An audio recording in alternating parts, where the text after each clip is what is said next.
तो चलिए बच्चों, आज आपके सामने हमारी इस एकलव्य टेस्ट सीरीज का टेस्ट नंबर 13 का पूरा डिस्कशन करते हैं। और मैं फिर आपसे वादा करता हूं, वीडियो पूरा देखिए, आपको बहुत सारे फ्रेश आइडियाज और बहुत सारे शॉर्टकट्स इस टॉपिक के आज इस वीडियो के अंदर मिलने वाले हैं। तो लेट्स गेट स्टार्टेड यार। पहला सवाल बेटा आपके सामने है, डायमेंशंस के ऊपर सवाल है। आपको कह रहा है कि पोटेंशियल एनर्जी एक पार्टिकल की आपको गिवन है कुछ ऐसी, U is equal to a root x upon मेरे बच्चों एक्स प्लस बी। ठीक है जी, एक्स प्लस बी। तो आपसे पूछा गया है मुझे ए बी का डायमेंशन चाहिए, ए बी का डायमेंशन चाहिए। तो बच्चों देखो यार, बड़ी सीधी सी बात है, अगर आप थोड़े से भी समझदार इंसान है तो आप समझ जाएंगे कि एक होमोजेनिटी प्रिंसिपल होता है कि अगर दो चीजें एक में ऐड हो रही हैं, मतलब अगर ए प्लस बी ऐड हो रहे हैं तो ए और बी दोनों का डायमेंशन सेम होगा। तो आप यहाँ पे जानेंगे कि जो बी है वो एक्स में ऐड हो रहा है, तो जो बी का डायमेंशन होगा वो एक्स के बराबर ही होगा। और x की डिमेंशन क्या होती है भाई, x इज अ लेंथ है ना, इट इज अ डिस्टेंस, तो it is equal to L1। तो एक चीज तो आपकी ये क्लियर होगी। अब हमें निकालनी है a की डिमेंशन, और a और b को बाद में मल्टीप्लाई कर देंगे। तो u is equal to a root x, मतलब x raise to power half. और नीचे बच्चों अगर आप देखें आपका x प्लस बी है, मतलब नीचे जो है वो लेंथ ही है, क्योंकि x में x ऐड करोगे तो x ही बनेगा। तो नीचे जो है वो लेंथ ही है। तो अगर आप टेक्निकली देखोगे ये हाफ से नीचे पावर हाफ बचेगी। तो अगर आप यहां पे देखेंगे a की वैल्यू निकल के आएगी u into x raise to power 1/2। u into x raise to power 1/2। मेरे बच्चों आप बात समझ पा रहे हैं, ये x की पावर हाफ थी, नीचे x था, तो x की पावर हाफ ही यहां पे बचेगा। तो वो इसको इधर ले जाते हैं, तो u into x raise to power half. और अब अगर मैं आपसे कहूं a और b का डिमेंशन मुझे निकालना है, तो ए बी किसके बराबर होगा, ए है हमारा u is my energy, u is my energy into मेरे बच्चों x is length, length raise to power 1/2। और साथ ही साथ मेरे बच्चों b से अगर मैं मल्टीप्लाई करूं तो b है लेंथ की पावर 1। तो अगर हम यहाँ पे ए बी की वैल्यू निकालें तो it comes out to be u into L raise to power 3/2, u into L raise to power 3/2। और u मेरे बच्चों है हमारी energy, potential energy, which is m1 L2T minus two, m1 L2T minus two है ना, m1 L2T minus two into L raise to power 3/2। ये अगर आप यहाँ पे कर लें तो ए बी की वैल्यू जो निकल के आएगी, ए बी की वैल्यू जो निकल के आएगी, ए बी की वैल्यू जो निकल के आएगी, it comes out to be m1 और l की पावर 2 प्लस 3/2 अगर मैं यहाँ पे करूं तो ये आ जाएगा 4 plus 3 7/2 T raise to power -2। तो फाइनल मेरा आंसर जो निकल के आएगा वो इसके बराबर निकल के आएगा, m1 l raise to power 7/2 into T raise to power -1/2, T raise to power -1/2, m1 l raise to power 7/2 T raise to power -2। तो ए ऑप्शन मेरे बच्चों आपका सही जवाब है। Very easy peasy lemon squeezy, बहुत सिंपली आप इस क्वेश्चन को मेरे बच्चों हैंडल कर सकते हैं। ठीक है जी, चलिए अगले सवाल की तरफ चलते हैं। बहुत प्यारा सवाल है, डायमेंशंस पूछी गई हैं आपसे मेरे बच्चों मैग्नेटिक फ्लक्स और इलेक्ट्रिक फ्लक्स की। तो आपसे पूछी गई है ratio of dimension of magnetic flux to the electric flux. तो मैं अब आपको एक बात बताऊं, बहुत सारे बच्चे क्या करते हैं, सबसे पहले मैग्नेटिक फ्लक्स और इलेक्ट्रिक फ्लक्स की डायमेंशंस को कैलकुलेट करेंगे, फिर निकालेंगे, फिर रेशियो लेके अपना आंसर मैच करवाएंगे। ठीक है, और एक तो ये तरीका है, दूसरा एक मेंटोस तरीका, आप इसको अक्लमंदी से करें। सर मैग्नेटिक फ्लक्स क्या होती है, magnetic field into area. Electric flux क्या होती है, इलेक्ट्रिक फील्ड इनटू एरिया। तो अगर आप देखो ये क्या आपके सामने लिखा है, ये आपके सामने लिखा है B by E, magnetic field upon electric field. और अगर आप ईएम वेव्स को समझते हैं, ईएम वेव के अंदर आपको पता होगा वेलोसिटी ऑफ ईएम वेव जो होती है वो ई बाई बी के बराबर होती है। Electric field upon magnetic field की ratio is velocity of EM wave. तो ई बाई बी वी है, और बी बाई ई जो होगा वो 1/v होगा। तो ये मेरे साथ आपके सामने लिखा हुआ है, it is reciprocal of basically velocity. तो ये मेरे हिसाब से बहुत आसान है मेरे बच्चों निकालना। Velocity is L1T minus 1, L1T minus 1। तो मेरे हिसाब से यार आंसर मेरे बच्चों आपके सामने आ गया है। Magnetic flux is to electric flux की रेशियो आ रही है, अगर ये मैं ऊपर ले आऊं L-1 और T1 आ जाएगा। तो L-1 T1 अगर आप देखोगे L-1 T1, तो बी बॉम्बे मेरे बच्चों हमारा सही जवाब है। तो बिना मैग्नेटिक फ्लक्स इलेक्ट्रिक फ्लक्स की डिमेंशंस में गए, जैसे देखो यहाँ पे मैंने आपको जो सोल्यूशन दिया है, तो मैंने आपको मैग्नेटिक फ्लक्स और इलेक्ट्रिक फ्लक्स के जो प्रॉपर डिमेंशनल फॉर्मूले हैं वो निकाल के आपने आंसर निकाला है। तो बिना इनके अंदर घुसे आप अपना आंसर मेरे बच्चों निकाल सकते हैं, थोड़ा सा स्मार्टनेस तरीके के साथ। ठीक है, और स्मार्ट बने रहे इसके लिए बेटा विनय सर से आप पढ़ते रहे। चलिए जी आगे बढ़ते हैं यार। कह रहे हैं the physical quantity having dimensions. तो आपके सामने ना ये डायमेंशंस लिखी है, तो आपसे पूछा गया कि इनमें से कौन सी क्वांटिटी की ये डायमेंशन जो है ये मैच करती है। तो अब यहाँ पे आपके पास कोई ऑप्शन नहीं है, अब आपको मेरे बच्चों क्या करना है, आपको जो जो ये वेरिएबल्स गिवन है आप इनकी डायमेंशंस को कैलकुलेट करें और आप इसके साथ कंपेयर करें, फिर जहां पे मैच हो गया वो आपका सही आंसर है। तो सबसे पहले इलेक्ट्रिकल रेजिस्टेंस की बात कर लेते हैं बेटा। ओम्स लॉ अगर आपको याद हो, है ना। तो ओम्स लॉ क्या होता है हमारा, V is equal to I R, और V होता है हमारा पोटेंशियल डिफरेंस, और अगर किसी को नहीं पता तो मैं बता दूं, पोटेंशियल डिफरेंस होता है work done per unit charge, W by Q के बराबर होता है, ठीक है। तो अगर आपको रेजिस्टेंस की डिमेंशन निकालनी है बेसिकली, तो रेजिस्टेंस की वैल्यू जो अगर आपको निकालनी है, it is work upon I Q, और बेटा अगर आपको याद हो जो करंट होता है वो खुद चार्ज अपॉन टाइम है, तो it is Q by T. तो टी जो है मेरे बच्चों ऊपर आ जाएगा, नीचे हमारा एक और क्यू आ जाएगा, है ना। करंट खुद हमारा वो है चार्ज अपॉन टाइम, और वैसे बेटर है, सॉरी हाँ, चार्ज को एलिमिनेट करिए, वो ज्यादा बेटर है, क्योंकि इससे यूनिट हमारा एम्पियर होता है ना। जो हमारा करंट है, ये हमारा करंट का जो डायमेंशन है मेरे बच्चों, ये एम्पियर के बराबर है, ठीक है। तो ये ज्यादा बेटर है कि आप यहाँ पे चार्ज को बेसिकली एलिमिनेट करें। तो चार्ज जो है वो करंट इंटू टाइम है, तो डब्ल्यू अपॉन, अगर आप चार्ज को पुट कर दो करंट इंटू टाइम, है ना, क्योंकि करंट होता है चार्ज अपॉन टाइम, तो आपके सामने ये लिखा हुआ है W upon I square into T. तो यहां से मेरे बच्चों रेजिस्टेंस का डायमेंशन आपके सामने आ जाएगा। वर्क होता है हमारा M1 L2 T माइनस 2, है ना, ये वर्क का डायमेंशन है, अपॉन मेरे बच्चों करंट का स्क्वायर यानी कि A स्क्वायर, और टाइम नीचे आ रहा है यानी कि T1। तो मैं अगर इसे रीअरेंज करूं तो मेरे सामने ये लिखा है M1 L स्क्वायर, और साथ में आ जाएगा T की पावर -3, T की पावर -3, ये ऊपर ले आऊं, और A -2, तो ये डायमेंशन हमारी रेजिस्टेंस की निकल के आएगी। M1 L, ये देखो ये इसके और ये इससे तो बिल्कुल दूर दूर तक मैच नहीं कर रही, तो मतलब ए ऑप्शन तो मेरा आंसर नहीं है, ठीक है जी। अब ऐसे मेरे बच्चों इलेक्ट्रिकल परमिटिविटी, तो ये कौन है, ये आपका एप्सिलॉन नॉट है। तो अगर आपको वो फॉर्मूला याद है, बी ऑप्शन को हम डिस्कस कर रहे हैं, तो फोर्स का फॉर्मूला होता है 1/4 pi epsilon nought, 1/4 pi epsilon nought into Q square by R square, है ना, Q square by R square. अगर आप यहाँ पे आर को अगर आप एल ले ले, तो एप्सिलॉन नॉट की अगर मुझे डायमेंशन निकालनी है तो बड़े आसानी से मेरे बच्चों हम निकाल सकते हैं। It comes out to be Q square, Q को फिर मेरे बच्चों वही करंट इंटू टाइम, तो I square T square upon मेरे बच्चों एफ इंटू एल स्क्वायर। तो अगर आप यहां से निकालें तो आसानी से आपकी निकल जाएगी। तो करंट हमारा एम्पियर है, तो ए स्क्वायर टी स्क्वायर, और नीचे फोर्स जो है वो है M1 L1 T minus 2, M1 L1 T minus 2 mass into acceleration into L square into मेरे बच्चों एल स्क्वायर। तो मैं सिंपली अगर यहाँ पे एप्सिलॉन नॉट का डायमेंशन निकाल लूं तो निकल के आ जाएगा M-1, और यहाँ पे आ जाएगा एल की पावर 3 है, तो L-3 ये ऊपर आ गया T की पावर 4 A स्क्वायर, T की पावर 4 A स्क्वायर। तो देखो M-1 L-3, अब देखो यहाँ पे T क्यूब आ रहा है, T क्यूब आ रहा है, यहाँ पे T की पावर 4 है, बाकी A स्क्वायर भी आ रहा है, बाकी A स्क्वायर भी आ रहा है। तो मेरे बच्चों बस ये अगर क्यूब की जगह 4 होता तो इसे टिक कर देता, ये भी मेरे बच्चों अब आपका मैच नहीं कर रहा, ठीक है। तो ऐसे कर करके आपको सारी निकालनी पड़ेंगी, there is no other option. तो ये हमारा बी ऑप्शन था। सी ऑप्शन बेटा अगर मैं आपके सामने लाऊं, हमारे सामने लिखी है इलेक्ट्रिकल कंडक्टिविटी। तो इलेक्ट्रिकल कंडक्टिविटी अगर आपके सामने बेटा निकाली जाए तो आपको पता होगा conductivity is reciprocal of resistivity, है ना, 1/ρ, और जो रेजिस्टेंस होती है R is equal to ρL/A। तो रो का जो फॉर्मूला है अगर आप यहाँ पे देखें, रो का जो फॉर्मूला है इट इज RA/L, है ना। तो मैं अगर ये फॉर्मूला यहाँ पे पुट कर दूं रो का, तो कितना आ जाएगा, ये रो का फॉर्मूला इट इज RA/L, तो R into area by length, length मेरा ऊपर आ गया। तो कंडक्टिविटी की डायमेंशंस मेरे बच्चों अगर आपसे कोई पूछे तो बहुत ही सिंपल है, डायमेंशन ऊपर आ जाएगी लेंथ की, रेजिस्टेंस की डायमेंशन आपने निकाली हुई है ये वाली M1 L square T minus 3, लिख देते हैं M1 L square T minus 3 into A minus 2 into A-2, ये हमारी रेजिस्टेंस की आ जाएगी, और एरिया जो है वो एल स्क्वायर है, एरिया जो है मेरे बच्चों हमारा एल स्क्वायर है। तो सिंपली अगर मेरे बंधु हम यहाँ पे इसकी डायमेंशन निकालें, ये एल आ गया, नीचे हमारा एल क्यूब आ गया। तो अगर आप देखोगे कंडक्टिविटी की dimension it is M-1, M ऊपर आ गया, नीचे एल क्यूब आ जाएगा, L-3 आ गया, ये T-3 ऊपर हमारा T क्यूब आ गया, और साथ में A-2 ऊपर हमारा A स्क्वायर आ गया। जहां तक मुझे लगता है शायद यही गिवन है, M-1 L-3 T cube A square, तो बिल्कुल एब्सोल्युटली करेक्ट, ये मैच हो रहा है, तो आगे बढ़ने की जरूरत ही नहीं है, सिंगल ऑप्शन करेक्ट है, सी ऑप्शन आपका सही जवाब है, ठीक है जी। बाकी मैग्नेटिक परमिबिलिटी जो है वो म्यू नॉट है, उसका डायमेंशन मैंने आप लोगों के लिए यहाँ पे निकाल के रखा हुआ है, म्यू नॉट जिसका मन हो तो उस फॉर्मूले से आप निकाल सकते हो।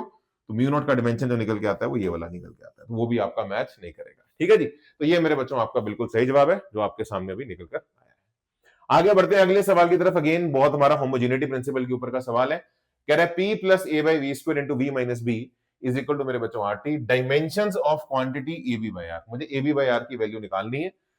तो यार देख जरा ध्यान से, अगर तू समझे, ज्यादा मुश्किल नहीं है।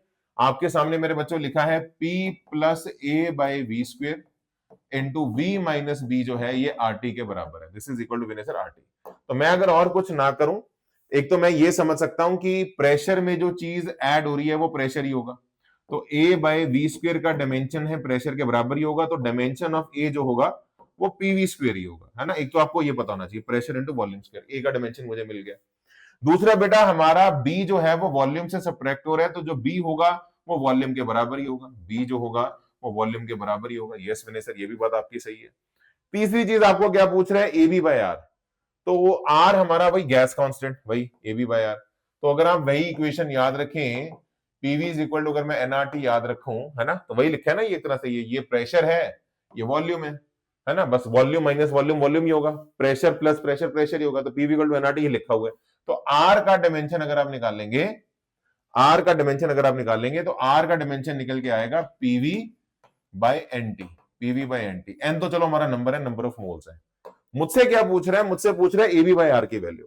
तो अगर मैं ए बी बाय आर निकाल लूं, तो ए का डायमेंशन मेरे बच्चों क्या है, पीवी स्क्वेयर, देखो बहुत जल्दी आंसर आ जाएगा आपका। साथ ही साथ मेरे बच्चों आपका बी का डायमेंशन वॉल्यूम ही है, बी का डायमेंशन वॉल्यूम ही है ना, अपॉन आर। और आर की वैल्यू अगर आप निकालो, आर की वैल्यू अगर आप निकालो, आर है PV by N T, R है पीवी बाई एन टी, और एन इंटू टी हमारा ऊपर आ गया, एन और टी हमारा ऊपर आ गया, ठीक है। तो मैंने बेसिकली क्या किया, मैंने ए की वैल्यू, बी की वैल्यू और आर की वैल्यू सारी उठा के बेटा यहाँ पे पुट कर दी, और यहां से मेरे बच्चों अगर आप देखोगे पी से पी कट गया, वॉल्यूम से वॉल्यूम कट गया।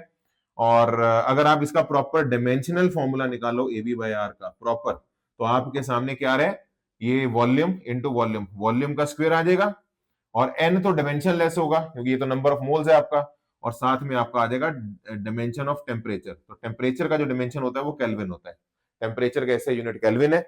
और वॉल्यूम ये भी आपको पता होना चाहिए, volume is basically nothing, it is L cube. Volume हमारा मीटर क्यूब है, तो वो एल क्यूब के बराबर है, तो एल क्यूब का स्क्वायर है, तो एल की पावर 6 इंटू केल्विन की पावर 1, है ना। वॉल्यूम हमारा एल क्यूब है, तो उसका स्क्वायर कर दोगे तो मेरे बच्चों एल की पावर 6 बन जाएगा, केल्विन 1 बन जाएगा, तो एल की पावर 6 केल्विन 1, सी ऑप्शन मेरे बच्चों मेरा सही जवाब। Absolutely this is my correct answer, this is my correct answer. तो very easy peasy lemon squeezy, बहुत सिंपल है, डायरेक्ट है आपका आंसर मेरे बच्चों, निकल आएगा। एक सवाल और करते हैं, ये सवाल भी मेरे बच्चों बहुत स्टैंडर्ड क्वेश्चन है आपका। आप देखिए आपके सामने क्या लिखा है, p plus A by V square into V minus B is constant. तो मैं लिख देता हूं p plus A by V square into V minus B जो है ये कांस्टेंट के बराबर है, दिस इज इक्वल टू विनेसर कांस्टेंट। तो यहां से अगर बेटा हम एक बात को समझें कि जो हमारा प्रेशर है वो ए बाई वी स्क्वेयर के बराबर है, एक तो ये बात आपको पता होनी चाहिए कि जो प्रेशर होगा, प्रेशर में प्रेशर ही ऐड होगा, तो ए बाई वी स्क्वेयर का डायमेंशन इसके बराबर होगा, तो मतलब ए का जो डायमेंशन होगा वो पीवी स्क्वेयर के बराबर होगा। तो फर्स्ट चीज तो आपकी ये निकल के आती है, ठीक है जी। सेकंड चीज मेरे बच्चों आपके सामने लिखे वी माइनस बी, तो v जो है वो डायमेंशन वो b के बराबर है, v का जो डायमेंशन है हमारा वो हमारा किसके बराबर है, वो हमारा वॉल्यूम का जो डायमेंशन है वो हमारा b के बराबर है, ठीक है। तो आपसे पूछा गया है द यूनिट्स ऑफ a, तो a का यूनिट पूछा गया है, अच्छा यूनिट ऑफ a पूछा गया, तो मेरे ख्याल से बहुत सिंपल है, a का यूनिट बेटा बहुत सिंपल है, a का यूनिट जो है वो पीवी स्क्वेयर है। तो आप इसे ऐसे भी समझ सकते हैं, प्रेशर हो गया हमारा क्या, डाइन डाइन पर सेंटीमीटर स्क्वायर, अगर हम देखें फोर्स पर यूनिट एरिया, और वॉल्यूम जो है वो सेंटीमीटर क्यूब है, वॉल्यूम जो है अगर हम वॉल्यूम देखें तो सेंटीमीटर क्यूब है, तो वॉल्यूम का स्क्वायर जो होगा वो होगा सेंटीमीटर की पावर 6। तो आप अगर इसे थोड़ी सी भी बुद्धि लगाएं, ये सेंटीमीटर की पावर 4 बन जाएगा, तो डाइन सेंटीमीटर की पावर 4 अगर आप देखोगे, बी ऑप्शन आपका सही जवाब है। तो आई गेस ये तो सिर्फ यूनिट से पूछे गए थे, ये इनफैक्ट मेरे बच्चों बहुत ही इजी प्रॉब्लम था आपका, ठीक है जी। चलिए आगे बढ़ते हैं, अगला सवाल हमारा क्या है, कह रहा है v is equal to alpha T square plus beta upon T plus gamma, the dimensions of alpha beta by gamma. तो देखिए यार मेरे सामने बेटा वेलोसिटी लिखी हुई है alpha T square plus beta upon T plus gamma, ये मेरे सामने वेलोसिटी लिखी गई है, ठीक है। मुझसे क्या पूछा गया है, मुझसे पूछा गया है the dimensions of alpha beta by gamma. तो देखिए यार बड़ी सीधी बात है, गामा, अब मैं अगर सबसे पहले इसको पकड़ लूं, गामा को पकड़ूं, तो टाइम में गामा ऐड हो रहा है, तो जो गामा का डायमेंशन होगा वो टाइम के बराबर ही होगा, गामा का जो डायमेंशन होगा वो टाइम के बराबर ही होगा, ठीक है जी। और बाकी रही बात अल्फा, तो अल्फा जो होगा मेरे बच्चों वो वेलोसिटी अपॉन टी स्क्वायर होगा। ये भी आपको क्लियर कट दिखाई दे रहा है, क्योंकि ये अल्फा टी स्क्वायर जो भी होगा ये वेलोसिटी के बराबर होगा डायमेंशन में। तो अल्फा की वैल्यू होगी वेलोसिटी अपॉन टी का स्क्वायर, होमोजेनिटी प्रिंसिपल को अगर फॉलो करें। और यहां पे मेरे बच्चों जो आपके सामने बीटा लिखा हुआ है, ये लिखा है बीटा अपॉन टाइम। तो बीटा अपॉन टाइम भी अगर हम देखें, थोड़ी सी अकल लगाएं, अगर आप यहां पे लगाएं कि बीटा अपॉन नीचे क्या है टाइम, बीटा अपॉन टाइम जो है ये किसके बराबर है, ये वेलोसिटी के बराबर है ना, डायमेंशन वाइज अगर हम यहां पे बात करें। तो मतलब जो बीटा का डायमेंशन है वो वेलोसिटी इंटू टाइम है, बीटा का जो डायमेंशन है वो वेलोसिटी इंटू टाइम है। तो मैं अगर आपके सामने सिंपल सी बात पूछूं, मुझसे पूछा गया है sir alpha beta by gamma, तो अगर मुझसे अल्फा बीटा बाय गामा कोई पूछे कितना होगा, तो अल्फा की value velocity upon T square है, वेलोसिटी अपॉन टी स्क्वायर है। बीटा की वैल्यू जो होगी मेरे बच्चों वो वेलोसिटी इंटू टाइम होगी, वेलोसिटी इंटू टाइम होगी, वेलोसिटी इंटू टाइम होगी। यहां पे अगर मैं देखूं बीटा की वैल्यू वेलोसिटी इंटू टाइम है, यस विनय सर। और यहां से जो हमारी गामा की वैल्यू है, जो गामा की वैल्यू है वो टाइम के बराबर है, तो जो गामा है वो टाइम के बराबर है। तो सिंपली अगर हम यहाँ पे देखें, ये इसके साथ पूरा कट गया, तो this is equal to V square by T square, this is equal to Vinay sir V square by T square, ठीक है ना, V square by T square के बराबर है। तो वेलोसिटी का स्क्वायर अगर मैं देखूं अल्फा बीटा बाय गामा अगर हम देखें, तो वेलोसिटी है L1 t माइनस वन, उसका स्क्वायर करना है अपॉन नीचे टी स्क्वायर है। तो अगर आप देखेंगे तो this comes out to be L square T raise to power minus four, L square T raise to power minus four, L square T raise to power minus four. A option जो है मेरे बच्चों मेरा बिल्कुल सही जवाब है, ठीक है। तो very easy peasy lemon squeezy, simple सवाल, होमोजेनिटी प्रिंसिपल के ऊपर मेरा बेस्ड ये क्वेश्चन है। आगे बढ़ते हैं। आगे आपको कह रहा है बेटा P plus half rho B square plus rho G H, ये बर्नौली इक्वेशन है मेरे बच्चों, आपने सुनी होगी इस इक्वेशन को। अगर आप देखेंगे P plus rho G H plus half rho V square is constant. तो आपको मैं बता देता हूं ये जो इक्वेशन है, ये बर्नौली इक्वेशन आपको क्या कहती है, ये आपको कहती है sum of three energies per unit volume it is constant. जैसे मेरे बच्चों अगर आप रो जी एच अगर आप समझें, रो जी एच क्या है, देखो पोटेंशियल एनर्जी क्या होती है, पोटेंशियल एनर्जी होती है mgh, ठीक है। तो अगर मैं इसे वॉल्यूम से डिवाइड कर दूं, तो मास बाय वॉल्यूम क्या बन गया, डेंसिटी। तो रो जी एच कौन है, रो जी एच कौन है, रो जी एच ये टर्म क्या है, इसको क्या बोलोगे आप इसे बोलोगे potential energy per unit volume, ये पर यूनिट वॉल्यूम है, ठीक है, यानी कि जूल पर मीटर क्यूब। मेरी बात आप समझ रहे हो।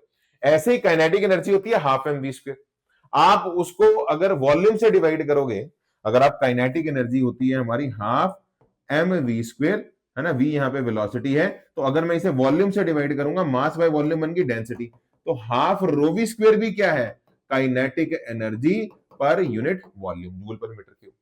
तो ये भी हमारी एनर्जी है पर यूनिट वॉल्यूम। और मैं आपको एक और बात बताऊं, प्रेशर को भी आप लिख सकते हो pressure energy per unit volume, pressure का दूसरा नाम होता है pressure energy per unit volume, ठीक है। अगर आपने ये फॉर्मूला सुना है थर्मोडायनेमिक्स में, वर्क डन होता है पी डेल्टा पीवी, याद है आपको पीवी या पी डेल्टा वी। तो आप सोचो वर्क क्या है, वर्क क्या है हमारा, एनर्जी। तो वॉल्यूम अगर इसके नीचे ले जाऊं तो वर्क अपॉन वॉल्यूम आ गया। तो प्रेशर का भी एक नाम है, प्रेशर का भी एक नाम है अपने आप में, pressure energy per unit volume दूसरा नाम है प्रेशर का, थोड़ा सा जिसको कहते हैं ग्लैमरस नेम। तो ये तीनों terms basically energy per unit volume को रिप्रेजेंट कर रही है। तो फाइनली जो हमें आउटपुट मिलेगी कांस्टेंट की, वो भी होगा हमारा कौन, एनर्जी पर यूनिट वॉल्यूम, वो भी जूल पर मीटर क्यूब की कैटेगरी का होगा। और यही यहां पे लिखा हुआ है कि ये जो भी फाइनल हमें कांस्टेंट मिलेगा, the dimensional formula of constant will be joule per metre cube, जिसे हम बोलते हैं energy density, energy per unit volume, ठीक है ना, क्योंकि एनर्जी डेंसिटी भी यही होती है, एनर्जी पर यूनिट वॉल्यूम। जैसे मास डेंसिटी इज मास पर यूनिट वॉल्यूम, ऐसे ही energy density is energy per unit volume. तो बहुत ही प्यारा सा कंसेप्ट था आपका बर्नौली थ्योरम का, आई होप आपको ये बात सबकी पता होगी, इसे आप अपने दिमाग में मेरे बच्चों रखिएगा। चलिए आगे बढ़ते हैं। सवाल आपके सामने है, आपको एक रेशो गिवन है electric flux to magnetic flux, और आपसे पूछा गया ये डिमेंशन किससे सिमिलर होंगी। बहुत ही प्यारा सवाल है मेरे बच्चों, इलेक्ट्रिक फ्लक्स और मैग्नेटिक फ्लक्स की रेशो पूछी गई है। इलेक्ट्रिक फ्लक्स मेरे बच्चों होती है हमारी electric field into area, magnetic flux होती है magnetic field into area, area से एरिया कट गया, तो ये रेशो निकल के आ रही है ई बाई बी। और अगर आप ईएम वेव्स को समझते हैं, वेलोसिटी ऑफ ईएम वेव जो होती है वो होती है ई बाई बी के बराबर। वेलोसिटी ऑफ ईएम वेव अगर आपको याद हो, it is ratio of electric field to magnetic field. तो ई बाई बी की जो रेशियो निकलती है वो वेलोसिटी के बराबर आती है। तो I guess very easy peasy lemon squeezy आपका सही आंसर निकल आएगा। अब आमतौर पर बहुत सारे बच्चे क्या कर रहे होंगे, इलेक्ट्रिक फ्लक्स का डायमेंशन निकालते होंगे, फिर मैग्नेटिक फ्लक्स का डायमेंशन निकालते होंगे बी डॉट ए से, फिर रेशियो लेते होंगे, फिर वो वेलोसिटी के बराबर आता होगा। ये लेंथी प्रोसेस है, मैंने आपके लिए रखा हुआ है, लेकिन मेंटोस जिंदगी कहती है ई बाई वी जो होता है वो वेलोसिटी के बराबर होता है। तो बहुत जल्दी आपका आंसर निकल आता है, आप इसको निकालें तो मजा आ जाता है। अच्छा जी, अब आगे बढ़ते हैं मेरे बच्चों। सवाल आपके सामने है, कह रहे हैं the ratio of dimensions of Planck's constant to the moment of inertia is same as, तो आपसे पूछा गया Planck's constant h is to moment of inertia, ये किसके बराबर है ना? The ratio of Planck's constant is to moment of inertia, ये रेशियो किसके बराबर है? तो देखो मेरे बच्चों, एक तो तरीका ये है कि आप h की डायमेंशन निकालें, फिर i की डायमेंशन निकालें, i इज mr स्क्वायर, फिर उनकी रेशियो लें, फिर अपना कंपेयर करें इनमें से किस ऑप्शन से मैच कर रहे हैं। ये लंबा तरीका है, ठीक है। ये है विनय सर हमारा कौन सा, लो जी, इतना जोश में आगे विनय सर ने मार्कर ही उठा दिया है। ओके जी गाइस, हाँ, तो ये है मेरे बच्चों हमारा लंबा तरीका। This is my lengthy method, this is my lengthy method. Shortcut क्या है इसका? एक बड़ा प्यारा शॉर्टकट है जिसको मैं बड़ा पसंद करता हूं। आप शॉर्ट तरह से अगर क्वेश्चन को समझे, बेटा देखो यार, जो एंगुलर मोमेंटम होता है ना उसकी वैल्यू होती है mvr, और याद रखिए एंगुलर मोमेंटम अगर आप बोहर मॉडल को फॉलो करें तो वो nh/2π के बराबर होता है। मैं ये आपको इसलिए लिख रहा हूं क्योंकि आपको ये बात याद होनी चाहिए कि जो एंगुलर मोमेंटम होता है ना वही हमारा प्लैंक्स कांस्टेंट का डायमेंशन होता है, क्योंकि L और H अगर आप देखो n और 2π तो कांस्टेंट ही है, तो एंगुलर मोमेंटम और प्लैंक्स कांस्टेंट का डायमेंशन जो होता है वो हमारा सेम ही होता है। और अगर आप इसकी प्रॉपर वैल्यू भी निकालें तो m आ जाएगा m1, वेलोसिटी आ जाएगा L1t-1 मीटर पर सेकंड, और रेडियस जो है वो लेंथ ही है। तो अगर आप यहाँ पे एंगुलर मोमेंटम का डायमेंशनल फॉर्मूला निकालें तो it is m1 L square t-1। m1 length है तो लेंथ आपका बन जाएगा L स्क्वायर, और साथ में आपका आ जाएगा t-1। तो ये एंगुलर मोमेंटम का डायमेंशनल फॉर्मूला है, ठीक है जी। खैर मुझे इसकी जरूरत नहीं है, बट हाँ चलो, अगर आपने निकाल ही लिया तो बड़ी अच्छी बात है। तो आप यहाँ पे अगर देखें प्लैंक्स कांस्टेंट अपॉन आई, मुझे इसकी वैल्यू निकालनी है, तो प्लैंक्स कांस्टेंट और एंगुलर मोमेंटम है ना, बेसिकली जो डायमेंशनल फॉर्मूला इनका सेम ही होता है। तो अगर आप यहाँ पे देखें, ये आ जाएगा m1 L स्क्वायर t-1, और आई तो mr स्क्वायर है, तो mr स्क्वायर मतलब m L स्क्वायर के बराबर है। मुझे क्लियर कट दिखाई दे रहा है, ये इससे पूरा कट गया। तो t-1 जो होता है मतलब वो रेसिप्रोकल ऑफ टाइम, जिसे हम क्या बोलते हैं, फ्रीक्वेंसी। तो जो फ्रीक्वेंसी का डायमेंशन होगा वो हमारा बी बॉम्बे के बराबर होगा। तो बहुत जल्दी आंसर आपका निकल आता है अगर आप थोड़ा बहुत इसको इनडायरेक्टली हिट करके ट्राई करें, ठीक है जी। चलिए, तो ये आपका सही जवाब है, बी बॉम्बे इज मेरे बच्चों, है ना, द राइट आंसर। सवाल बहुत खूबसूरत है बच्चों। इस क्वेश्चन को करने के भी दो तरीके हैं, एक है नॉर्मल जिंदगी और एक है मेंटोस जिंदगी। तो मैं कोशिश करूंगा मैं आपको दोनों तरह से, जो है नॉर्मल जिंदगी तो आप सबने देखी होगी, मैं आपको मेंटोस जिंदगी जो थोड़ा सा इसका शॉर्टकट है वो आपको जरूर दिखाऊं। आपको गिवन है कि Planck's constant, speed of light और ग्रेविटेशनल कांस्टेंट, अगर ये मेरे फंडामेंटल यूनिट्स हैं, अगर ये मेरे फंडामेंटल यूनिट्स हैं, तो मुझे डायमेंशंस निकालनी है किसकी, लेंथ की, लेंथ की।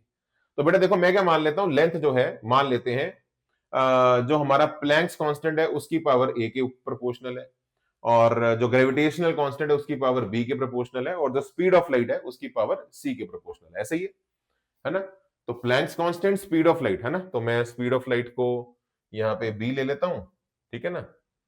स्पीड ऑफ लाइट का पावर b हो गया, और जो हमारा ग्रेविटेशनल कांस्टेंट है उसकी पावर जो होगी मेरे बच्चों वो c होगी।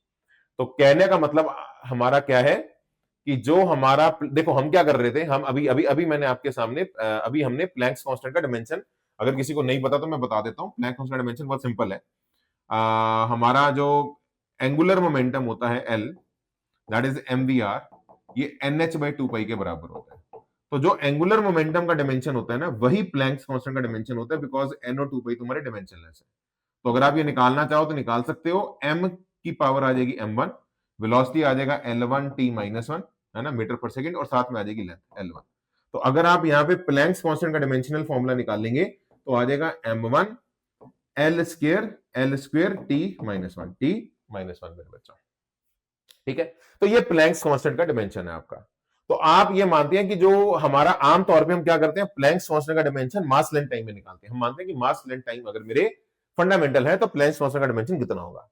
अब वो उल्टा पूछ रहा है, वो ये कह रहा है कि अगर Planck's constant, speed of light और ग्रेविटेशनल कांस्टेंट अगर ये फंडामेंटल है तो ये जो लेंथ होगी हमारी इसकी डायमेंशन क्या होगी, ये सवाल है। तो आपने वही करना है, प्लैंक कांस्टेंट की पावर a, c की पावर b, g की पावर c। अगर किसी बच्चे को अगर ये नहीं पता कि भैया ग्रेविटेशनल कांस्टेंट का डायमेंशन क्या है, तो बेटा बहुत सिंपली आप निकाल सकते हो इस फॉर्मूले से, gm²/l², फोर्स का जो ग्रेविटेशनल कांस्टेंट का जो फॉर्मूला है। तो ग्रेविटेशनल कांस्टेंट का जो डायमेंशनल फॉर्मूला है वो क्या है, f × l²। तो एफ इंटू अगर मैं एल स्क्वायर इधर ले जाऊं तो एफ की वैल्यू होती है m1 l1 t माइनस 2, है ना, मास इंटू एक्सेलरेशन, तो इंटू एल स्क्वायर कर दीजिए अपॉन एम स्क्वायर कर दीजिए। तो अगर आप इसको थोड़ा बहुत भी सिंप्लीफाई करें, थोड़ा बहुत भी अगर आप इसे सिंप्लीफाई करें तो ग्रेविटेशनल कांस्टेंट का डायमेंशनल फॉर्मूला भी आपके सामने मेरे बच्चों आ जाएगा कितना, m की पावर -1, m की पावर -1, 1 अपॉन स्क्वायर आ गया, l क्यूब आ गया, l क्यूब आ गया, है ना, और t की पावर -2 आ गया, t की पावर मेरे बच्चों -2 आ गया। ये आपका ग्रेविटेशनल कांस्टेंट है। तो मेरे को बेटा सारी ये जो वैल्यूज है ये पता है, मतलब h की वैल्यू पता है, सी तो मुझे वैसे ही पता है मेरे बच्चों, है ना। तो अगर आप यहाँ पे थोड़ी सी भी बेटा बुद्धि लगाएं, ये सारा मैं आपके सामने आगे ले जाता हूं। देखो हमने यहाँ पे ये सारी जो है ये h की पावर a, g की पावर b, c की पावर d, तो जो h का डायमेंशनल फॉर्मूला मैंने निकाला उसकी पावर a आ गई, फिर जो g है हमारा, है ना, जो भी हमने निकाला उसकी पावर मेरे बच्चों b आ गई, और फिर जो मैंने c निकाला है c की पावर जो है मेरे बच्चों हमारा वो d आ गया। ठीक है जी, तो ये सारा जो है डायमेंशनल फॉर्मूला मेरे बच्चों मैंने यहाँ पे निकाल दिया। तो आप यहाँ पे क्या करोगे, मास की सारी पावर्स इक्वेट कर लोगे, लेंथ की सारी पावर्स में पूरा करके ही दिखाता हूं आपको। ठीक है, let me do it completely for you people. तो मैं अगर लेंथ की वैल्यू निकालूं तो लेंथ मेरे बच्चों हमारी क्या आ रही है, अगर डायमेंशनल फॉर्मूले के हिसाब से हम देखें h की पावर है, तो h है हमारा m1l2 t -1 की पावर है, m1l2 t -1 उसकी पावर मेरे बच्चों a। ऐसी c जो है वो है metre per second, l1 t -1 उसकी पावर b, ये सी, ये हमारा आ जाएगा, ये स्पीड ऑफ लाइट है ना, speed of light that is metre per second, तो उसकी पावर बी आ गया। और जो जी है हमारा वो इसके बराबर है m-1 l3 और आपका जो है मेरे बच्चों टी की पावर -2, टी की पावर मेरे बच्चों आ जाएगी -2, इसकी पावर सी आ जाएगा, इसकी पावर सी आ जाएगा। नाउ मेरे बच्चों यहाँ पे जो एल है इसको आप लिख सकते हो m0 l की पावर 1 इंटू t0, है ना, इसको आप थोड़ा ऐसे प्रॉपर ग्लैमरस तरीके से लिख दीजिए। और मास की पावर ऊपर देख लो मेरे बच्चों, यहाँ पे आ जाएगी a, यहां नहीं आ रही, वहां आ जाएगी -c।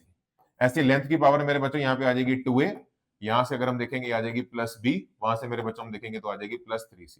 और अगर मैं t की पावर देखूं यहाँ पे आ जाएगी मेरे बच्चों -a, यहाँ पे आ जाएगी -b, यहाँ पे आ जाएगी -2c। ठीक है जी, समथिंग लाइक दैट। तो अब आप मेरे बच्चों ए बी सी, तीन वेरिएबल्स तीन इक्वेशंस, तो a - c जो है आप देख सकते हो ये 0 के बराबर है।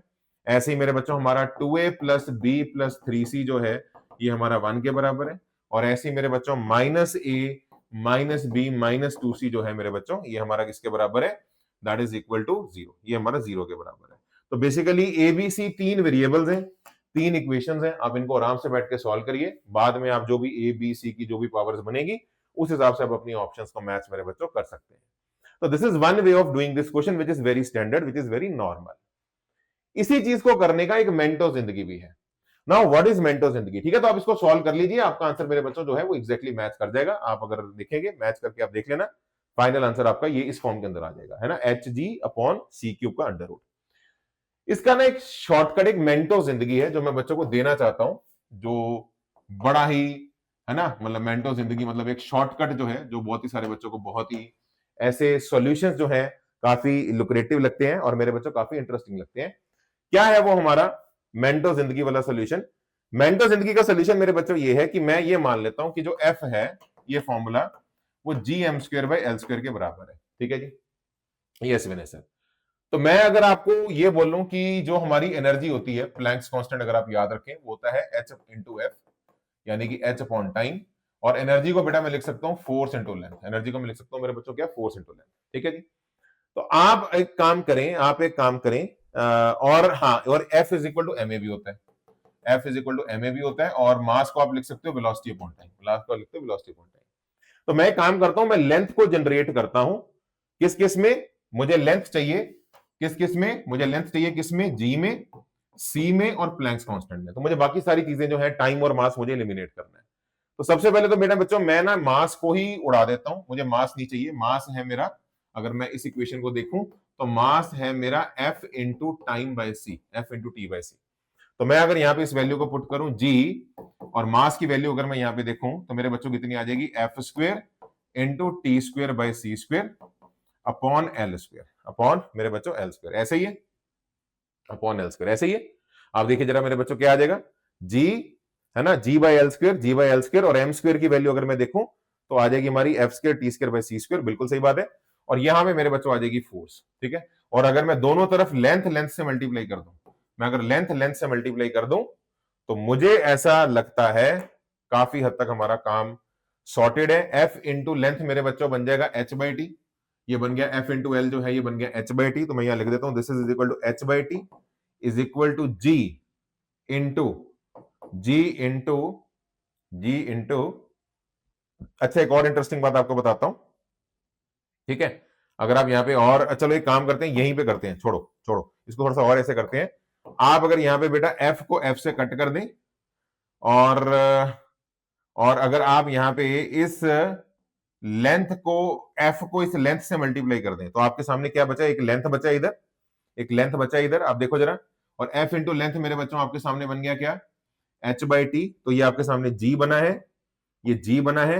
एफ इंटू लेंथ आपका बन गया मेरे बच्चों एच बाई टी बन गया, और साथ में मेरे बच्चों एक टी स्क्वेयर आ गया, एक टी स्क्वेयर आ गया, और साथ में नीचे मेरे बच्चों क्या आ जाएगा, एल स्क्वेयर, एल स्क्वेयर आ जाएगा, और साथ में एक आ जाएगा सी स्क्वेयर, एक आ जाएगा मेरे बच्चों क्या हमारा C square. Yes sir, yes sir, done मेरे गाइस। तो अब आप मेरे बच्चों उस परिस्थिति में आ चुके हैं, आपके लिए बड़ी इंटरेस्टिंग चीज बच गई है। ये टी से टी एक मेरा बच्चों कट गया, और ये जो एल स्क्वेयर है, ये एल स्क्वेयर जो है इसको आप लिख लीजिए L into L, L into L, और एक एल को इधर ले आओ, एक एल को इधर ले आओ, और ये वाला जो टाइम है इसे उठा के इसके नीचे ले आओ। लेंथ अपॉन टाइम मेरे बच्चों क्या बन गया, वेलोसिटी। तो ये एल इधर आ गया, ये बन गया एल स्क्वेयर, ये बन गया L square is equal to G H by G H by G H by, ये लेंथ अपॉन टाइम मेरे बच्चों बन गया सी, वेलोसिटी। तो ये बन गया हमारा सी क्यूब, ये बन गया हमारा सी क्यूब। तो देख बड़ा ही जल्दी तेरा आंसर बिना कुछ ज्यादा सॉल्व किए इस फॉर्मेट के अंदर अरेंज किया जा सकता है। तो ये मेंटो जिंदगी है, G H by C cube under root, बिना इन इक्वेशंस को सॉल्व किए भी आप लोग अपना मेरे बच्चों प्रूफ जो है वो कर सकते हैं, समथिंग लाइक दैट मेरे बच्चों। बात समझ में आ रही है मेरे बच्चों, जल्दी बताइए। तो चलिए बच्चों अगले क्वेश्चन की तरफ चलते हैं। बड़ा ही प्यारा सवाल है आपका, और मुझे लगता है क्वेश्चन देखते बहुत सारे बच्चों ने कर लिया होगा। आपसे पूछा गया है which of the following equations are dimensionally correct. तो बच्चों मुझे ऐसा लगता है कि ज्यादा कहीं भटकने की बजाय अगर आप ये जानते हैं कि एक यूनिफॉर्म मैग्नेटिक फील्ड में अगर एक चार्ज पार्टिकल को छोड़ दिया जाए तो उसका जो रेडियस ऑफ ऑर्बिट होता है that is equal to mv by QB. तो अगर आप इस फॉर्मूले को समझते हैं जो कि मैग्नेटिक फील्ड के अंदर आपको पढ़ाया जाता है, तो बड़ी ही आसानी से आपको ये रिजल्ट दिख जाएगा कि ये जो फॉर्मूला है ये डिमेंशनली करेक्ट है। बाकी अगर आप यहाँ पे बाकी सारी ऑप्शंस की अगर आप proper mass B Q V की अगर आप डिमेंशंस पुट भी करेंगे तो ऑप्शंस आपकी रिजेक्ट भी की जा सकती हैं। बट मुझे ऐसा लगता है कि वो सब करने की जरूरत ही नहीं है। मतलब अगर आप प्रॉपर निकाल के सारी डिमेंशंस अगर आप देखेंगे तो एक ही ऑप्शन आपकी जस्टिफाई करेगी। तो R is equal to MV by QB आपका मैग्नेटिक फील्ड के अंदर एक बड़ा इंपॉर्टेंट टॉपिक है। हो सकता है आप लोगों ने वहां पे इसको देखा होगा कई बार, तो आप डायरेक्ट उस फॉर्मूले को लगाएं तो आपका बड़ा जल्दी आंसर मेरे बच्चों यहां से निकल आएगा। आगे बढ़ते हैं, अगला सवाल आपके सामने है, कह रहे हैं in a thermodynamic process the pressure of a gas is related to volume as. तो प्रेशर जो है मेरे बच्चों वो लिखा हुआ है आपके सामने alpha minus T square by beta V, ठीक है। तो आपसे पूछा गया अल्फा बीटा कांस्टेंट है, टी हमारा टाइम है, तो आपसे अल्फा बाय बीटा का डायमेंशन पूछा गया है कि अल्फा बाय बीटा जो है वो किसके बराबर है, ये हमारा सवाल है, ठीक है जी। तो मेरे बच्चों देखो यार यहाँ पे बड़ी सीधी सी बात है कि अल्फा में से टी स्क्वायर सब्ट्रैक्ट हो रहे, तो मतलब अल्फा का डायमेंशन तो टाइम के स्क्वायर के बराबर है। एक तो आपको यहां से ये पता लग रहा है। दूसरी चीज आपको जो पता लग रही है वो ये पता लग रही है कि हमारा जो ये लिखा हुआ है आपके सामने प्रेशर इज इक्वल टू, अगर मैं देखूं अल्फा भी टी स्क्वायर है ये भी टी स्क्वायर है, तो बेसिकली मतलब टी स्क्वायर में से टी स्क्वायर माइनस करके टी स्क्वायर ही आपका मिलेगा। नीचे हमारा बीटा है, और साथ ही साथ मेरे बच्चों हमारा वी क्या है, V represents volume, P represents pressure. तो ये नीचे हमारा जो है मेरे बच्चों ये वॉल्यूम है, ठीक है। तो आप यहां पे अगर बीटा का डायमेंशन निकालेंगे तो हमारा प्रेशर अगर मैं नीचे ले जाऊं तो मेरे बच्चों मुझे ऐसा लग रहा है कि बीटा भी आपके सामने निकल आएगा टी स्क्वायर बाय पीवी, और पीवी जो होता है मेरे बच्चों ये वर्क डन होता है, तो आप इसे टी स्क्वायर बाय वर्क भी लिख सकते हैं, टी स्क्वायर बाय वर्क भी लिख सकते हैं। अब आप बेटा राजे हैं, अब आप आराम से यहाँ पे अल्फा बाय बीटा की वैल्यू पुट करो, तो अल्फा हमारा टी स्क्वायर है, अल्फा हमारा टी स्क्वायर है, बीटा हमारा टी स्क्वायर बाय वर्क है, बीटा हमारा टी स्क्वायर बाय वर्क है, तो वर्क हमारा ऊपर आ जाएगा। तो मेरे ख्याल से बड़े आसानी से आपके सामने टी स्क्वायर से टी स्क्वायर कट गया, तो डायमेंशन अल्फा बाय बीटा की जो होगी वो वर्क की डायमेंशन के बराबर होगी, जिसकी वैल्यू आप सब जानते हैं m1 l2 t माइनस 2। तो आपके सामने x y z गिवन है आपको, तो ये m की पावर x है, y की पावर l है, t की पावर z है, तो हमारा x जो है वो 1 है, y हमारा 2 है और z जो है मेरे बच्चों वो हमारा -2 है। तो ये सारी वैल्यूज आपके सामने है। तो x plus Y plus Z अगर आप करोगे तो 2 से 2 आपका कट गया, आंसर आपका फाइनल जो निकल के आएगा x plus Y plus Z का वो 1 ही निकल आएगा। ठीक है जी, तो आप सॉल्व करिए, फाइनल सॉल्व करके आपका फाइनल आंसर जो है मेरे बच्चों वो 1 ही निकल आएगा। ठीक है जी, तो इसी के साथ मेरे बच्चों ये डिस्कशन हमारी कंप्लीट होती है। आई होप आपको ये सेशन अच्छा लगा होगा। इसी तरह इस सीरीज को पूरा फॉलो करिए, पूरे पूरे टेस्ट दीजिए और कोई भी अगर आपको डाउट्स हो तो इन वीडियोस के थ्रू आप अपने सभी डाउट्स को क्लियर कर सकते हैं। Thank you so much, God bless you, जय माता दी। मिलते हैं अगली वीडियो के अंदर। Have a good time at home.